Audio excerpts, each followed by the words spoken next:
and then I'll grab the bending iron. The bending iron is kind of an important part. The tour we've been waiting for. Oh, I know.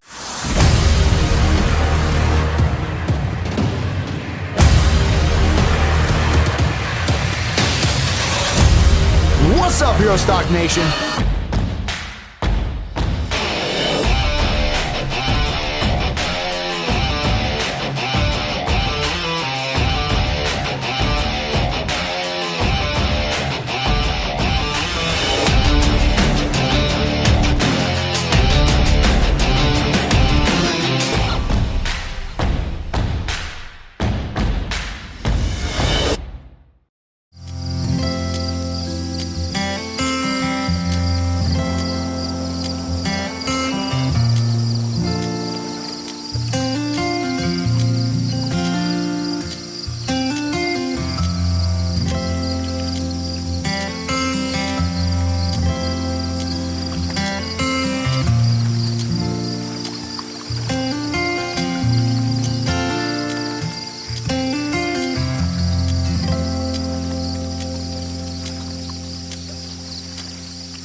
What's up, Hero Stock Nation?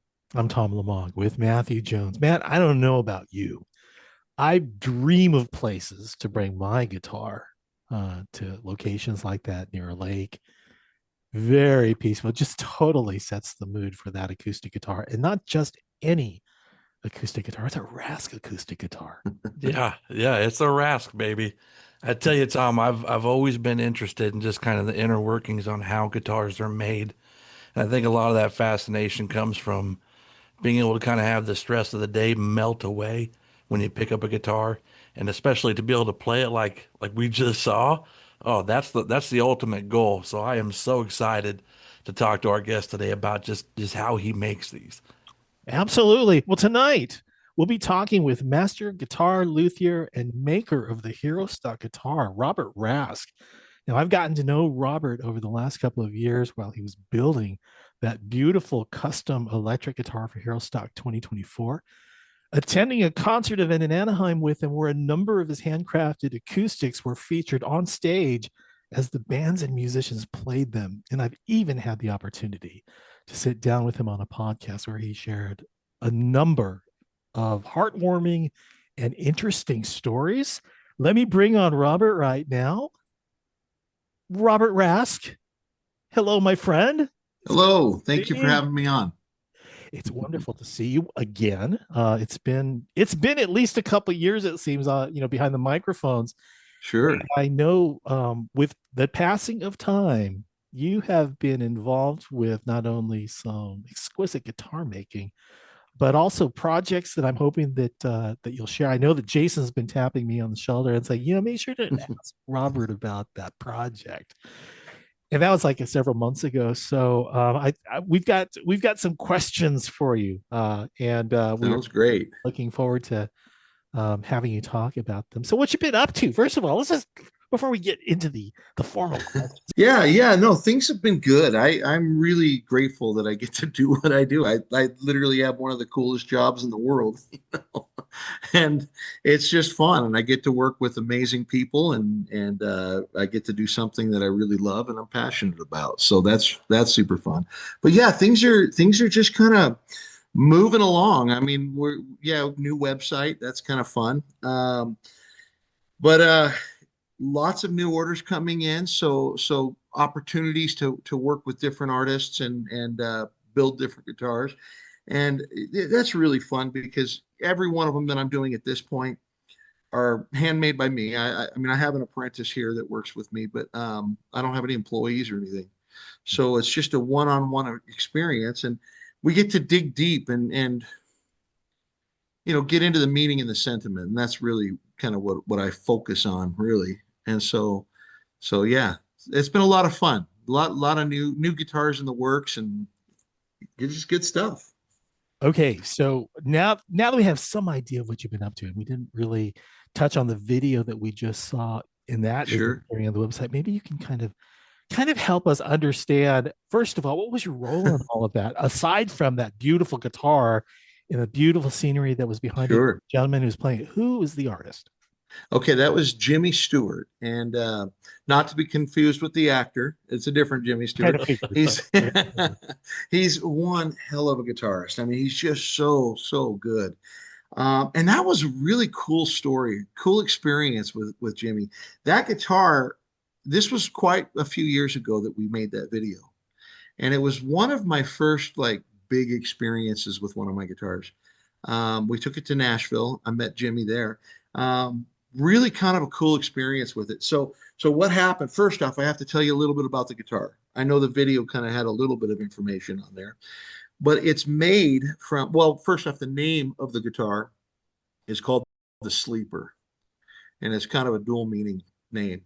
One is because the wood that makes up the back and sides of that guitar and a lot of the inlays, the head plate and stuff, is the oldest workable wood on the planet. It comes from New Zealand, and it was an ancient tsunami that knocked over these gigantic trees that were the size of the redwoods, right? The sequoias. And it caused a mudslide, which buried all these logs, these trees under the mud. And when it sealed off the mud, or the oxygen, I should say, when it sealed off the oxygen, it preserved the wood so it never petrified or anything. So they're pulling the Maori people are pulling these logs out of this hillside, and it's still workable wood, like you cut it down yesterday. But it's seeped up all the minerals and stuff from the ground, and it's enriched both the color and the tone, the sound of the wood, which is incredible. And so, the age is the crazy part. These logs sat under this mountainside, under this mud for over 50,000 years. It's just unreal. Wow. And so I have enough to build a couple of those guitars. It's really, you can't get it anymore. There's a few boards in the States still, but there was a government change in New Zealand, and they changed the law and said you can't export it anymore. So it's been several years. The only way you can get it is if you buy it from somebody who already has it in the States, but it's not necessarily rare, but it is. The Maori people look at it as sacred. Mm-hmm. And so they don't let it go out. In fact, the only way you can bring ancient cowrie out of New Zealand is a finished artifact made by the Maori people. And so kind of a cool thing. But here's I went and pulled one off of the shelf. I'm going to just kind of do you a little pass by. Yeah. And this is what I would use to make the back. There's actually, two pieces. Right. But the other reason I call it the Sleeper, one was the obvious, sleeping under the mud for 50,000 years. The other is this is about one of the most plain and boring pieces of wood looking at it right now. There's nothing exciting going on when visually with this piece of wood, but when you get it all sanded up and then you put the finish on it, it is one of the most beautiful woods I've ever seen. It all of a sudden there's a depth to it that you're not going to see it until you get the finish on it. But then it almost looks like gold flake in the grain of the wood, and it's just absolutely stunning. I think you can see some of that in the recording. Yeah, you can see the color itself. Oh, yeah. It has. There's a word that everybody laughs at when I say chatoyance. Wait, what's that again? Say that word. Chatoyance. Okay. Yep. I tried to write that down how it sounds. I would use that in a sentence. Yeah. It's just basically the light refracting off of the wood and kind of dancing. And so you'll see the darks turn to light and vice versa with the movement of the wood. It's cool Oh, stuff. So yeah. the interesting thing was I was building that guitar. I had an opportunity. I got an invitation from a studio in Nashville. It's a studio that recorded Hurricane from Luke oh, Combs. Luke Combs. Yeah. So that studio said, "Hey, your guitars sound good on online. Why don't you bring a couple in and we'll put them on a record?" I said, "Yeah, done." This time I hadn't even made 10 guitars, right? So I was this is early. So we made a trip out of it, and we decided to go over to Nashville. I took a bunch of guitars. That guitar, I finished it. I worked all night long. I'd gotten it back from the finisher. I'm putting strings on it. I got it done at 6 o'clock in the morning, and then went home, grabbed my suitcase, and went to the airport. I worked all night to get this thing done to make Wow. it in time. And stringing up, it was really a surreal experience because I've never experienced anything quite like this. I get the thing done and I heard it was kind of there was a duality. I was extremely elated about one aspect, and I was a little disappointed in another. Okay, first, the sound was unbelievable. There was something kind of almost indescribable about the sound of that guitar. One guy said that it sounded like a 12 string with only six. Mm. The overtones were so full that it just shimmered. Okay. But I also like a guitar that has like a really round, full bass, in a guitar. And that was lacking, like completely. Hmm. And I was totally disappointed in that, but elated at this other thing that I was hearing that I'd never heard, right? Very piano-like highs.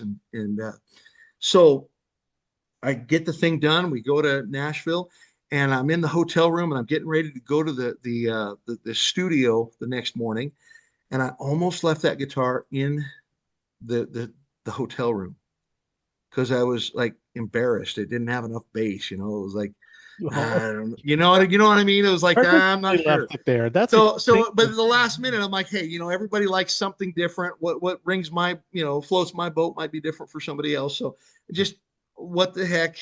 I got nothing to lose. I'll just take all three of them, right? And he records the first two guitars Mhm. and had a great experience with them. And then he grabs the sleeper and he recorded that one and was just astounded by the sound of this thing. And I said, "Well, what about the bass?" He goes, "Well, actually, in the mix, we have to kind of take the bass out. I don't have to do that with this one because Oh, we have to leave wow. that room for the other instruments." And so it ended up being like one of the best recording guitars ever. And No so EQ so required is what it sounds like. Yeah. it was crazy. I left it in that studio for the next 3 months, and they did about 30 albums with that guitar, and it was Wow. just really cool. Now, here's the other side of this story. We had I knew I was going to Nashville, and again, I'd only made about 10 guitars at this point, so I wanted to get something to use for social media and maybe get some feedback. And here I am, first time going away from Utah. I'm here in Orem, Utah, and it's my mom likes my guitars, but I have no idea how they compete on the world stage or how other real musicians would like them, right? So this is like my first real outing with them. And so I found a guitar group in Nashville and then just did a post and said, "Hey, Rask Guitars, I'm coming to Nashville. Anybody would like to come, um, you know, check them out. I'd love to get your input. We'll film you, and then we'll do a quick little free music video for you." Okay. So we got a hotel room with a living room, moved all the furniture off to the side and set up a little thing with a stool and some cameras and lighting and Mhm. and filmed probably a good 11 different musicians from the Nashville area. Had some really amazing musicians come in to our hotel room to check out these guitars, right? Well, when I put that post out, Jimmy Stewart, I put in the post, "If you're a musician, send me something." I didn't want somebody who didn't really know what they were doing. I wanted good quality musicians. So I was vetting them a little bit. "Send me your music." And I get a message from Jimmy and he sends me something. I'm like, "Oh yeah, he's good enough. Absolutely. Let's get you in." And a couple of days before I was to leave, he says, Hey, what time are you going to be there? I'm trying to plan my trip. I said, trip? What are you talking about? Are you not in Nashville? No, he was 1,000 miles away. He was living in, I don't remember if it was Baltimore or, anyway, he was 1,000 miles away and he was going to drive down. And I said, Jimmy, why would you drive 1,000 miles to play a couple of guitars? Like it didn't make sense to me, right? And he says, I've been following you with the building of this sleeper. And he says, and I can tell that what you're doing is really special and I want to be a part of it. And I was just blown away. I was floored. And then he says, well, and he says, I actually wrote a song for that guitar. And I said, what? You know? And he says, yeah, I wrote a song that's inspired by what you're doing with that guitar. And I want to record it on that guitar. And so we did. In fact, we did it in the hotel room. We did some of that, but then we literally said, let's make a music video. We had a day planned for doing something like that anyway. So we just said, you've driven this way, we've come this way. Let's make it a little more than just sitting in a hotel room. So we went out and found this lake and we filmed that music video with Jimmy on a song that he wrote for a guitar that he found inspiration in. And I'll be eternally grateful for that, for what that gift that he gave to me, That's quite a Oh, gift. that's awesome. That's like, and you're only 10 guitars deep. This is all. Yeah, I wasn't even quite to 10 yet. Yeah. I was probably like 6, 7, somewhere around there. So Six, seven. how deep are you now? That was. I put strings on 39 guitars, but I have probably another dozen that are like really close to putting strings on. They'll come in waves. Like I'll get a batch of them done, and then it'll be a long period of time, and then I'll do another batch. So I got another dozen guitars that are about to get strung up. Nice. So not many. Aside from the introduction that we've given so far, which is Master Guitar Luthier, you are the one who dreamt up, designed, built, and even donated the guitar to Hero Stock in 2024. Sure. It was awarded to one of our veterans. But aside from that, and what I know about you, it would be more interesting coming from you. So what would you like the folks to know about you? Well, that guitar was super fun. I was super honored to be able to make that for Hero Stock. And I would say, first off, the reason why I'm honored is because I never did serve in the military. But I have a deep, deep affinity and respect and appreciation for those who do. And I'm not going to get emotional. When I had the opportunity to do that, it was like, oh, that's my heart right there. I mean, now I get to pour a piece of me into something that I care very deeply about. And so that was why it meant something to me. I wanted to give back. I mean, I feel this deep gratitude. So I wanted to do something to express that. And so I knew it was going to be something special, but it was an interesting path. Like the inspiration that came along the way. It was really fun. It was a fun guitar. There were a lot of other hands that touched it before it to that person. Can you talk a little bit about who was it that actually got to touch it before it made its way to Ashland? Yeah, that was fun. We had an opportunity to put it into the hands of Colin Ray, and he had. I'm close friends with his lead guitarist. And so he called me, and he actually played right here in Orem. There's a venue that's real close to us. And so he called me and told me he was coming. So they invited me over, and I got to take some guitars backstage. And what was cool is he played that guitar. Eric Halbig is the guitarist for Colin Ray. And Eric played that guitar for that concert. And they did Proud to Be an American. And it was so cool. It was so cool to watch Colin Ray singing to this guitar. That was cool. So then I got a picture of Colin holding it backstage afterward.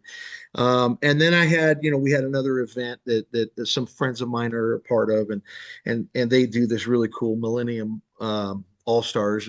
They bring former members of a lot of different bands that you guys have heard of, and they do a few songs from each of those bands with, like, the former guitarist of.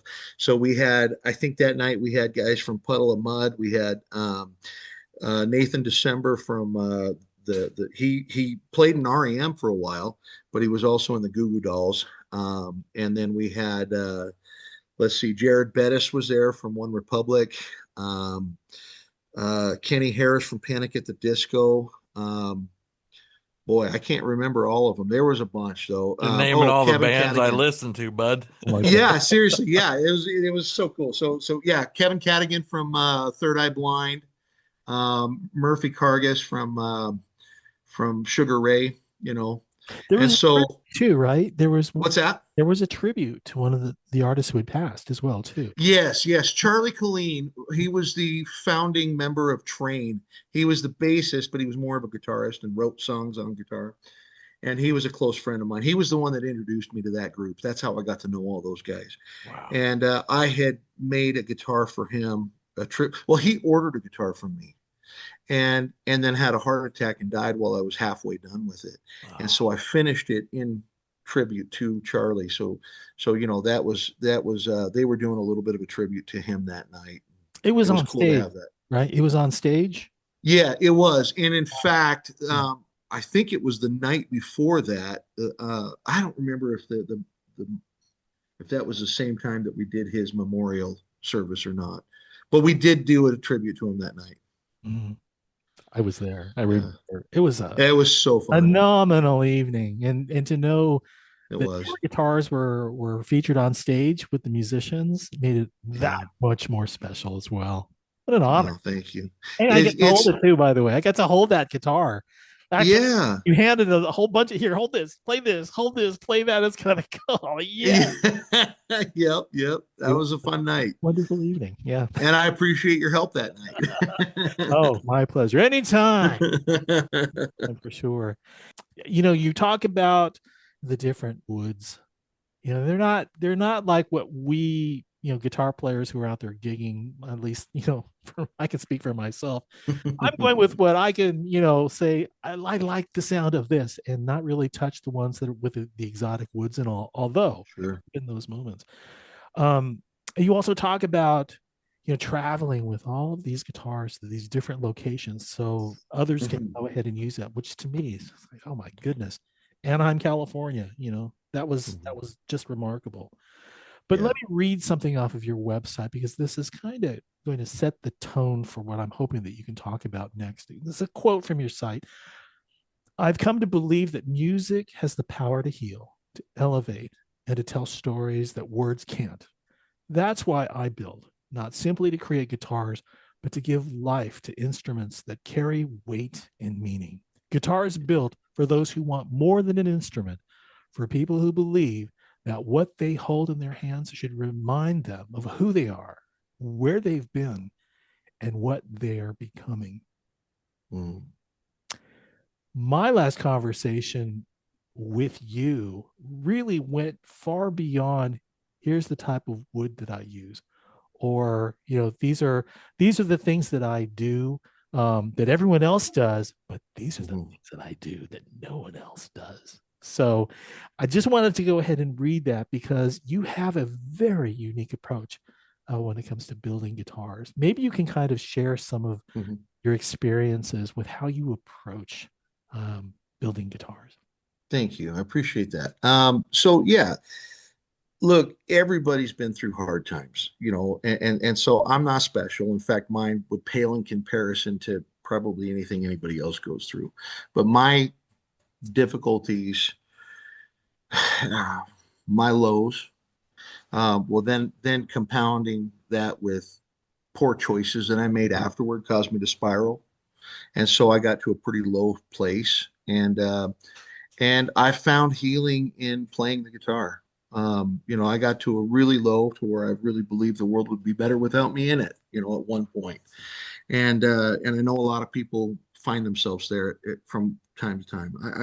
I almost took my own life one night, and I you get to the point where you just need the pain to end, or you feel like, truly believe that your family or the world will be better without you in it, and you get to a desperation, right?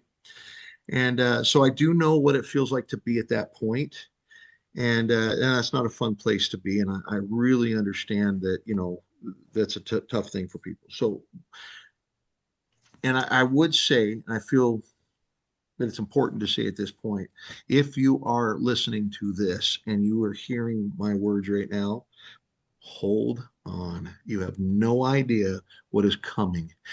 And if you go through with your plans, you have no idea what you're forfeiting, what you're walking away from. Okay.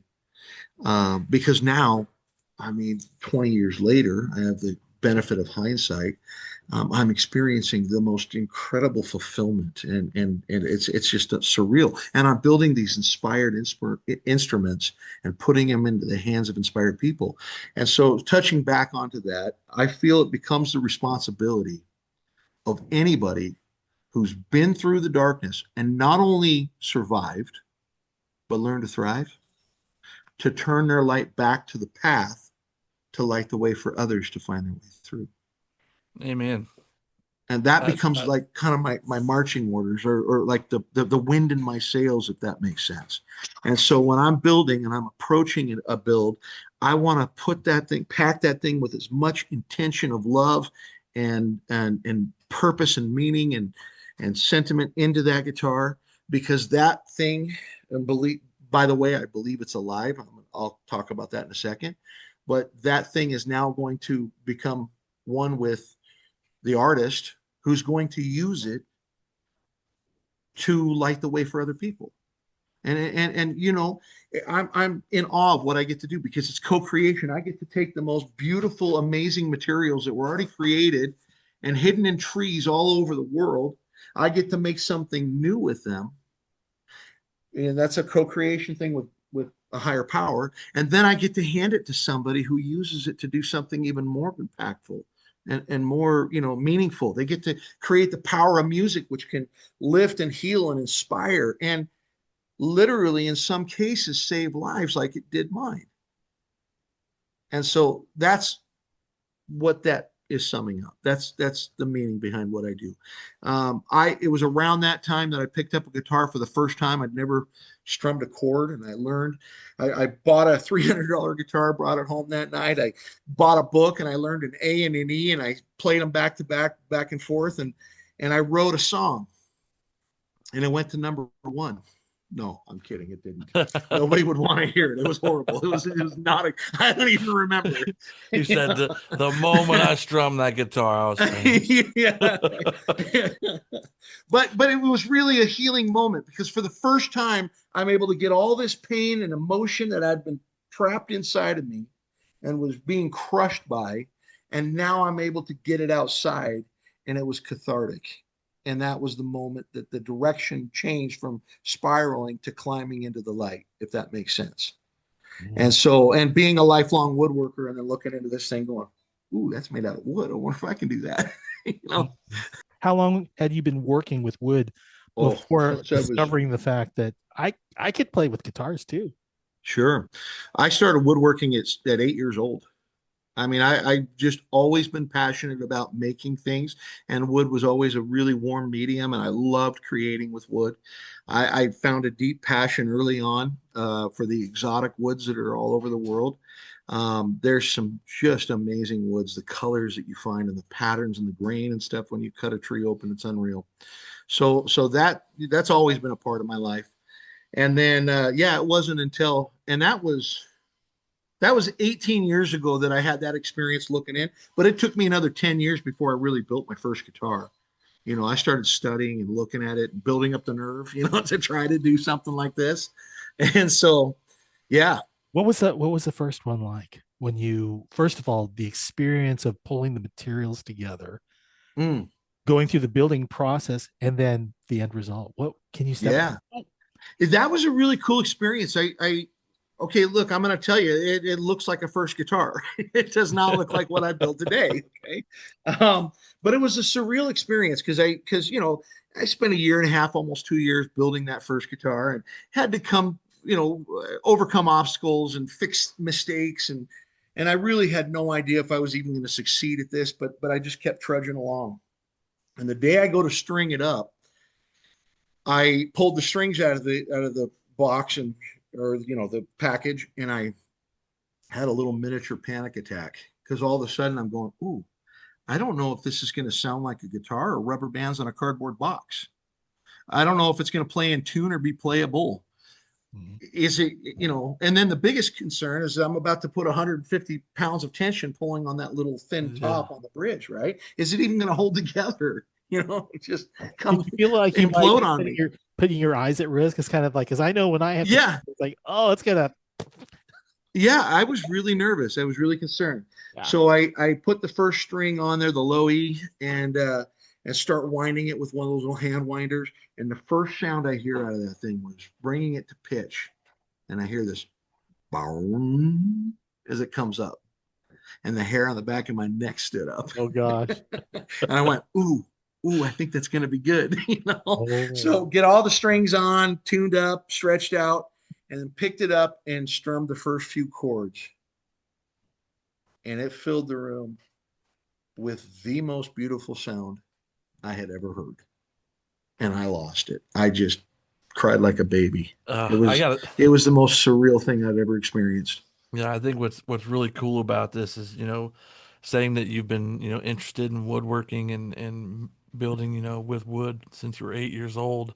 You talk about those lows, like everyone has them, and the Mhm. answer was right there in your hands, what you were Yeah, able to do, you know. So it's so inspiring to hear you talk about, using that ability to become that beacon of hope, yeah. instead of that lightning rod of hate. So it's absolutely Thank you. beautiful. Yeah, that's interesting that you just said it in that way, those words, lightning rod of hate, because the first 2 years from the low point until that moment where things started turning the other way, um, I was addicted to hate, anger, blame. Um, I had some things happen in my life, some by my own choice and some by the choices of others, and I had become really dark because I was so addicted to hate. And one of the most important things that ever happened in my life, part of it was, you know, I mean, I really do believe music saved my life, no joke. But probably the more important part was getting to a point where I had to learn how to forgive. And learning how to forgive was really what enabled me to really start on a whole new trajectory and start a healing process that has just been incredible. And that doesn't mean life is like perfectly smooth even today, but I'm so better equipped to handle the lows now than I ever was. Beautiful, beautiful. Robert, so you've built a number of guitars over the years, Hmm. and from that, I know you've shared with me it is more than glue and more than strings, and Yeah. but there's also that part of you, and I want to call it spirituality. That's what I got out of it. Yeah. Yeah, no, no, no. I appreciate that. Well, Yeah. I'll start by just telling you that I think that it is more than wood. I truly believe, and people are free to think I'm a nut job, and I'm comfortable with that. Okay, I'll take that. But I really truly believe that these materials there's life to them. There's like literally a life to them. In fact, I think all things, and I'm not pushing my beliefs on anybody. I mean, but I believe in this creationism, or creation based, you know, foundation, I'll say, that all things were created spiritually before they were created physically. And so I truly believe that all matter is made up of some form of organized intelligence. I don't know. I can't tell you that I understand the mysteries, and I can't speak to that. But what I can speak to is there's a whole lot of evidence that speaks to it. Like, for example, quantum physics. Have you ever seen the dual slit tests where they put light through two slits, and the light particles, individual particles, will react differently if it's under observation. If you turn the camera on, it gives you a different pattern than if it's not being observed. And that means there's a consciousness, there's a decision being made, right? Even when they put the camera there and don't turn it on and try to trick it into being watched, it knows when it's being watched and it will behave differently. There's Dr. Emoto that you can find on YouTube, that does these water experiments where he puts positive words and then freezes the water and then looks at it under a microscope, and you see these beautiful snowflake like structures on the positive words and then disorganized on the negative words, and it's like kind of, you even see some dark colors and stuff in the water. There's the rice experiment, which my wife and I did 15 years ago, where literally we boiled a pot of rice and put half of it in one container and half in another and left it on the counter. Two identical containers. And the only difference is we wrote love on one and hate on the other. After several weeks, I pulled the lid off of the hate rice, and the mold had grown like hair up under the lid, and there was no visible light. It was black and green, and it smelled rancid. It was horrible. And then I lifted the lid off of the love rice, and there was one spot about the size of a quarter that was tan brown, and the rest was kind of a dingy white. Now, I can't explain exactly what happened. And yes, it was anecdotal. It was in my kitchen. It wasn't a laboratory. I get all of that. But I watched something physically happen. My best hypothesis is that the intelligence in the matter, okay, mind you, yes, it was a plant, but it was cooked, right? My best hypothesis is that the intelligence in the matter somehow react with the energy that we're associating with those two words. Okay. So if that can happen with rice or with water, why not a piece of wood? So every time I go to glue two pieces of wood together, I'll sand them, I'll prep them, I'll get the glue bottle out, I'll get the clamps out, and then I'll grab a pencil and I'll write what I call love notes into the guitar. And I'll write healing power of music, or beautiful tone, or gratitude, or whatever I feel inspired to write into that guitar at that moment. And then I put the glue on and clamp it, and nobody would ever know about it, except for everybody that's listening to this. Yeah. This is the story that you shared with me that led into the ukulele that you were working, or ukulele. Yeah, great. So early on, this was like 5 years ago, I decided to build this ukulele. And I might need to do a little visual if you're good with it. And then I'll grab the bending iron. The bending iron is kind of an important part. The tour we've been waiting for. Oh, I know. If you wouldn't mind. This is okay. so cool. So this is my bending iron, and I'll kind of give you kind of the whole view of it. I turn on the heat gun. That gets this pipe to 350 degrees, which allows me to heat up the wood. All right. So here's a set of sides for a guitar. And so I'll get them really, really thin, and I'll spray them with a water bottle, get this to 350 degrees, and then I can bend it on there. That's how I get the shape of a guitar.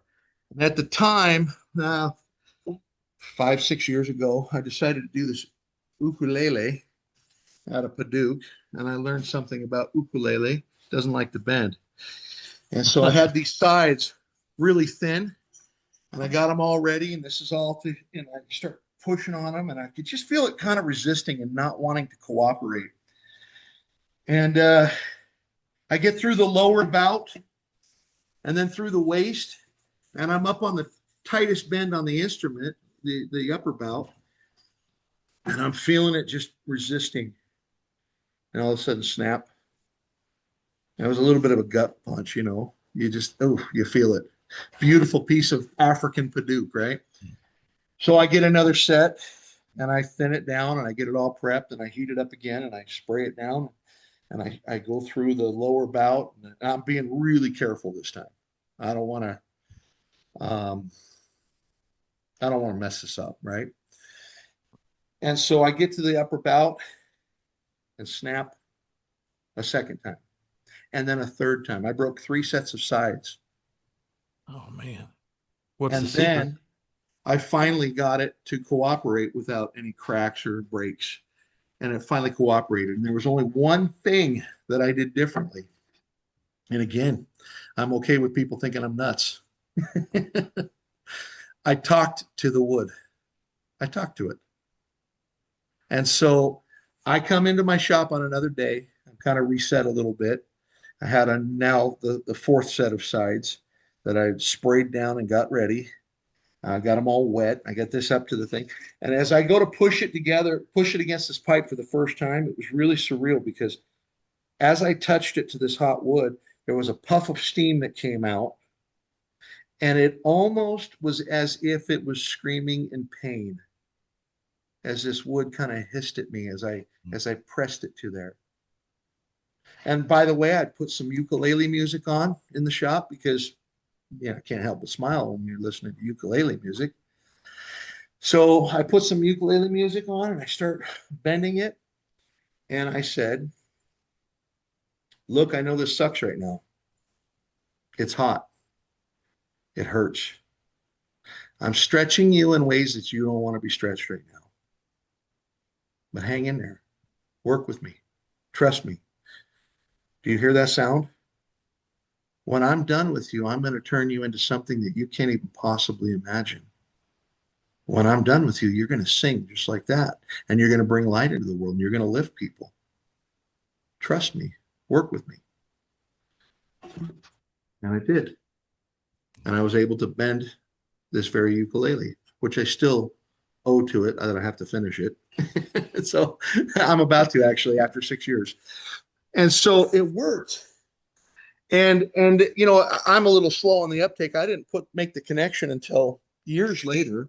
Oh, Robert, so let me ask you this. I know that the guitars that you make are custom built for the owners who come to you saying, can you build me one?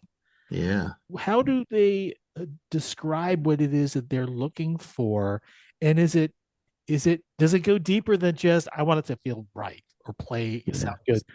They come in a variety of ways, and it's really a fun process because every one of them is different. There are common threads. I can be, I have one client that just says, what's your favorite combination tone-wise? And I said, Hunter and Rosewood with Sinker Redwood. He goes, okay, cool, build me that. And I said, well, I've got this inlay that I do that's a sacred inlay inside the guitar, and that's kind of the heart of the guitar. So I need to know what's the most important thing for you so I can come up with something. And he goes, oh, no. You're the artist. You do what you just build me something beautiful. And that was a fun one because I got to just unleash and just go for it. And it's one of my favorite guitars I've ever built to this day. And he happened to be a radio talk show host for a very big radio program, nationally syndicated. And so I put one of those old time microphones, silver microphones, as the heart inlay for his. It was really cool. Oh, nice. And so that was really fun. But it can be as hands off as that. And I have other times where people come in and they actually want to be a little taste of the process. So they come in, while I'm working on it. And sometimes I'll have them clamp this or glue that or cut that, and they get to be a part of it. They're writing love notes into their own guitar, and making the first cuts into their neck and things like that. And a lot of it has to do with getting to know the client and finding out what they've been through,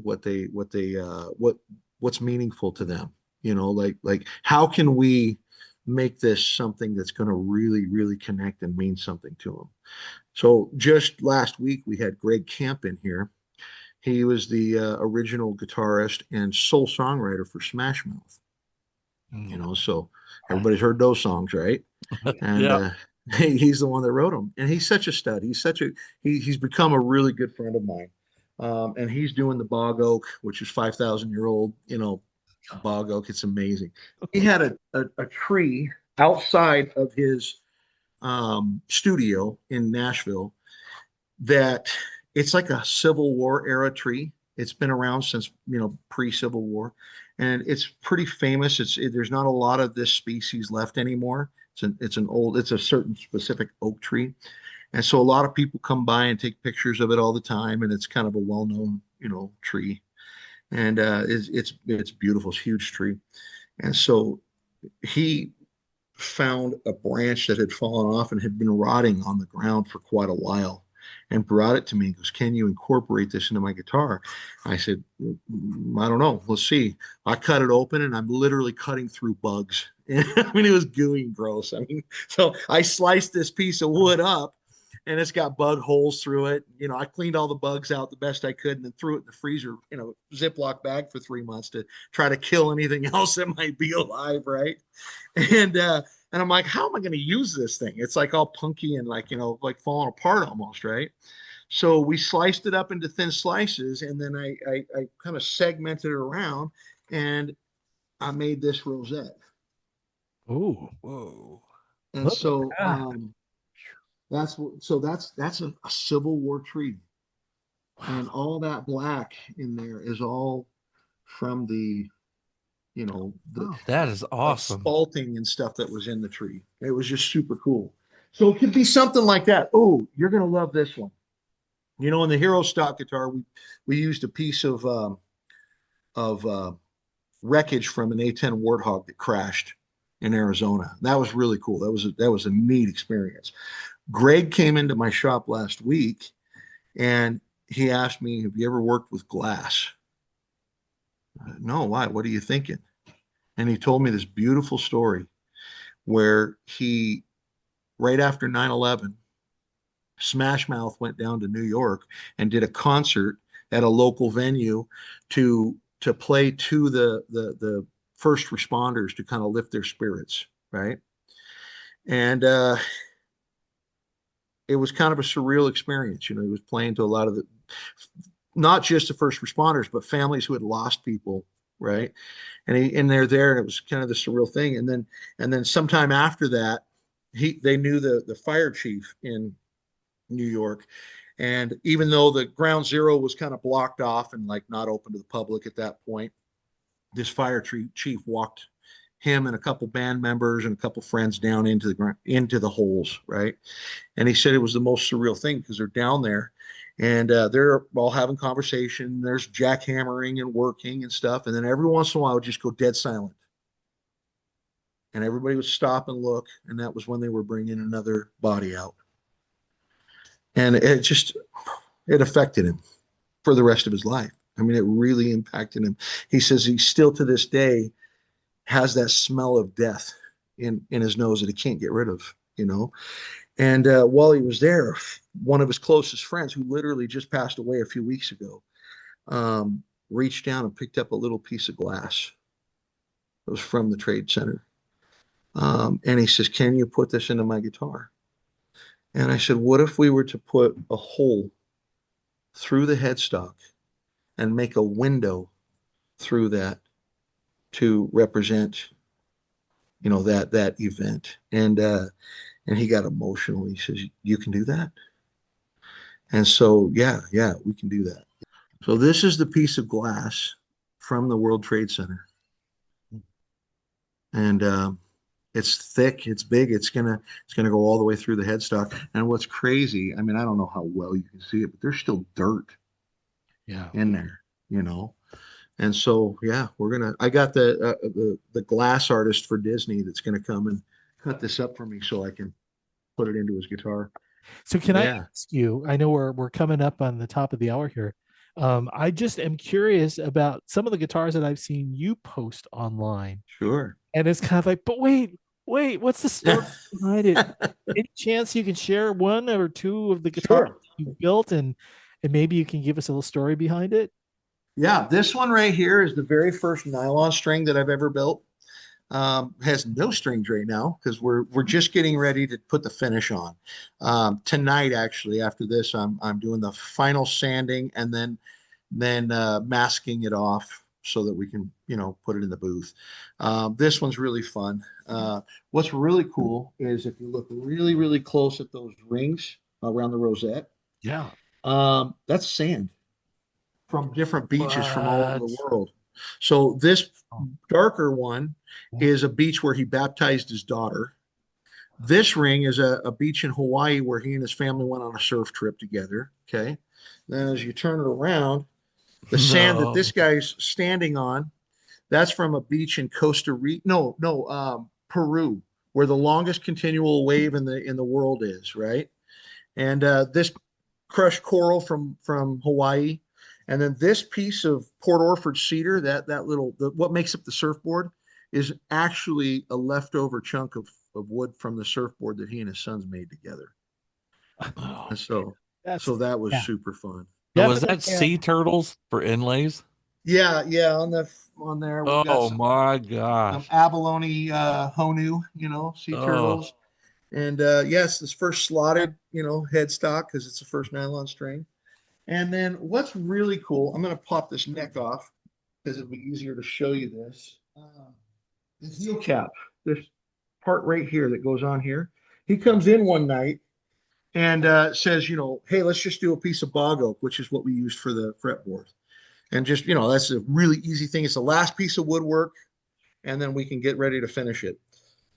And I get ready to cut it, and I'm like, wait, hold on. Nope, that's not it. We can't use that. And he almost got a little frustrated with me. He's like, oh, come on, we're so close. 10 minutes and we can be like, sanding this thing and we can get a finish on it. And I'm like, no, there's something more that needs to go on there. We need to do some kind of an inlay or something. And and he says, well, what are you thinking? And then really quickly, I had this process that went through my mind. I thought, well, we got this beach surf theme. Maybe it's a fish. And before I could even vocalize that, something in my head, nope, that's not it. And so I turned to him and I said, I'm not sure what it is. You're the one that has to tell me, but it has to be spiritual in nature. It's not going to match the rest of the guitar. It has to be spiritual in nature, and it has to represent your connection with your higher power. Mm. And then he stopped and got quiet. And he goes, I know what it is. And he had this crushed granite that was left over from the building that he and his wife were married in. And what? so the building right there that you see, that granite is actually left over from that building. And then the sky, the night sky, is actually sand from a beach in Costa Rica, Oh, which is another, and then the wood, the mountains are walnut from another kind of a spiritual leader, kind of a famous tree within his religious group, and so that was kind of another little neat thing. But it was like, oh, okay, now I know. Now this thing's complete, And what was cool about it, that's his heart, right? Or oh, well, this is the heel block, and when you're playing the guitar, that's pointed directly at your heart, and so that was the most, that was a sacred, meaningful thing for him. for Man. people who are guitar players and they're looking at the guitars that they have now and they're watching Mm-hmm. this thinking there is so much more to this guitar than what Mm-hmm. I've got. These are just amazing stories, and Thank you. to be able to say to own one and to point at all the different things that make it so personable and so important to that individual. Yeah. Guitar players need to be thinking about that. It's not just Yeah. there's more to this. This is a connection to a higher power directly For sure. plugged into my heart and soul. I look at it differently after hearing your story, that's for sure. Well, thank you. I want to speak to one thing you had mentioned earlier. How do you keep coming up with these ideas? And there was one guitar, like I'd never prayed over anything I'd ever made in my life until I built this one particular guitar that I knew the guy was going to use it for his own TV show where he goes around the world and shining a light on the good people do, and then he writes them a song on this guitar. And I knew he was going to use it. He was going to go all over the world with it and do something really beautiful that was going to bring light into the world. And he was very religious and spiritual in nature, and so we kind of leaned into that with the materials. And we had the rosette was a 2,500-year-old olive wood from the Holy Land. I mean, literally wood that was there. The tree was alive while Christ was there. And so we put those kinds of things on his 12th fret. We put two lepton coins. They were uh, bronze Roman coins. They were widow's mites from the story in the Bible where the widow gave of her all by putting these two mites in there. And so we put two widow's mites in his. I mean, it was just such a cool thing. But it was the Man. first and only time, well, it was the first time that I'd ever been prayerful about something I was making. I knew it was going to make an impact in the world. And so I fasted and prayed, and I just invited God to be a part of this process, right? And when I got all done with that thing, I sat back and went, wow, that was amazing. I'm really grateful that I got to experience that once. And what was shocking to me was it's not every single guitar I build, but it was shocking to me to see that same things happening, tapping into this inspiration and having this guidance and direction and having these little miracles that get to be a part of this process.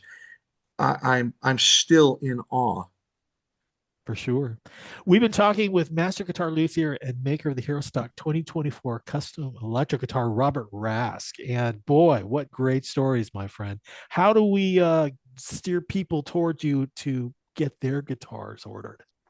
Rask Guitars, Rask. You can find me on any of the socials. I'm on Instagram and Facebook and YouTube, and I've got raskguitars.com. So you can find me anyway. We'll be happy to share that information too. We've got Thank you. contact information too. When we come back, Matt and I will tell you about some of the exciting events coming up in the month of November, including Military Appreciation Nights featuring hockey, a nationwide virtual guitar song circle, and a couple of automobile auctions that you'll not want to miss right after the break.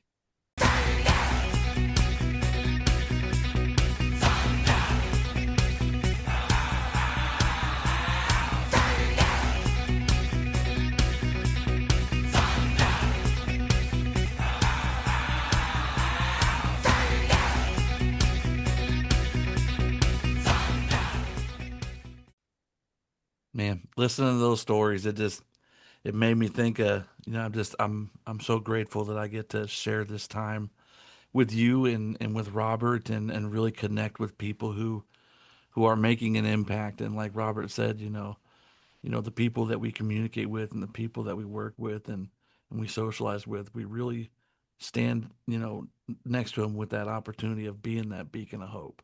And if we can show one person, hey, there's light at the end of that tunnel, then by God, the person who we showed it to can show another person. So beautiful human being, such a beautiful soul behind those beautiful guitars.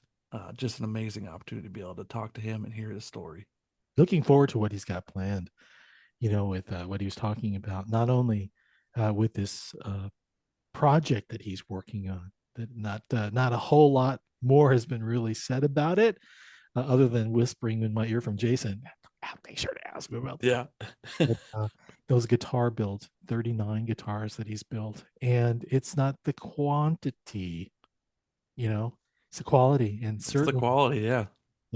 Just the amount of care that goes into the building of these guitars and just the relationship that people have with it. It's just awesome. Like you said, labor of love.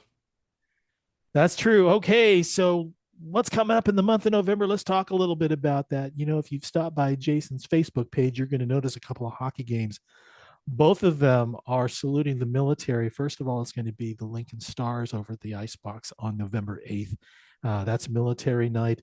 There's going to be a live jersey auction that you'll want to be a part of. Just make sure you get over there. Go to the herostock.org website under the events, and you can buy your tickets there. There's also the first ever Great American Guitar Strum, and Hero Stock is partnering with my Santa Clarita Veterans Guitar Alliance chapter here in California. All you need to do is just bring your guitar, sit in front of your computer, log into the Zoom or the YouTube page. All of that information, again, is at herostock.org. We've also got the Omaha Lancers on November 15th, and that's happening over at Liberty First Credit Union Arena in Ralston. Omaha Lancers Military Night. Tickets are just $15, and you can go to the website to get more about that. So, and we have, next time we're back here at the Roundtable, Thomas Walk, who is a veteran poet. You may have heard of him from a couple of weeks back when we had the VA National Creative Arts Competition. He was one of the winners, and he's going to be coming back to talk exclusively with Matt Jones next week here. We're going to do a deep dive, bud, a deep dive. I felt like we just dipped our toe in the pool a little bit when it came to talking with Tommy and his writing style and why he does it. And we're going to do a deep dive. We're going all in. I have to say that when I heard him reading his poetry, I felt like there needed to be a spotlight on him as he was reading it in dramatic fashion, but it was so effective. It was something that I'm really looking forward to next week. Absolutely. All right. Everyone, you've been listening to the Roundtable, where heroes talk. We're a Hero Stock Nation podcast. Catch us on Amazon, Apple, Spotify, and at www.herostock.org/podcast. Till next week, for Matt Jones, I'm Tom Lamog. Have a good night.